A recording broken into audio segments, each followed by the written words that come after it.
بسم اللہ الرحمن الرحیم۔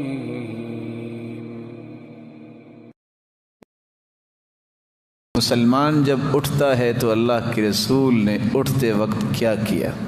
آپ صلی اللہ علیہ وآلہ وسلم کا طریقہ مبارک یہ تھا کہ آپ جب بیدار ہوتے یمسح وجہہ بیدیہ، آپ اپنے چہرہ انور کو دونوں ہاتھوں سے کیا کرتے؟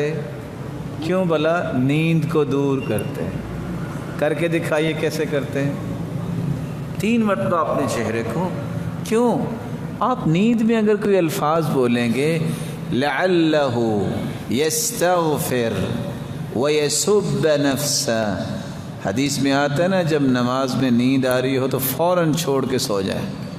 ہو سکتا ہے کہ آپ اللہ سے بخشش طلب کر رہے ہوں اور جو آپ نیند میں بات کر رہے ہیں وہ آپ اپنے آپ کو گالی دے رہے ہوں یا اپنے آپ کو برا کہہ رہے ہوں۔ آپ کہیں گے وہ کیسے؟ اللہم اغفر لی کا معنی کیا ہے؟ غائن کا نقطہ اڑا دیں، نیند میں پڑھیں اللہم اغفر لی، اس کا معنی کیا ہوگا؟ یا اللہ مجھے ہلاک کر دے۔ تو سب سے پہلے دعا نہیں پڑھیے بلکہ سب سے پہلے آپ نے کیا کرنا ہے؟ نیند کو ختم کرنے کے لیے آپ اپنے دونوں مبارک ہاتھوں کو اپنے چہرے پہ 3 مرتبہ جو ہے وہ لگایا کرتے تاکہ نیند اچھی طرح دور ہو جائے۔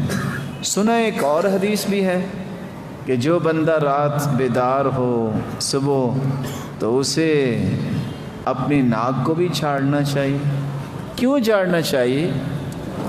لأن الشیطان یبیت فی خیاشمہ، یہ جو نا برج آف نوز، ناک کا بانسا، برج آف نوز میں شیطان رات گزارتا ہے، تو شیطان کو بھگانے کے لیے، اس کی شرارتوں سے بچنے کے لیے ناک کو جھاڑنے کا حکم اللہ کے رسول نے دے دیا۔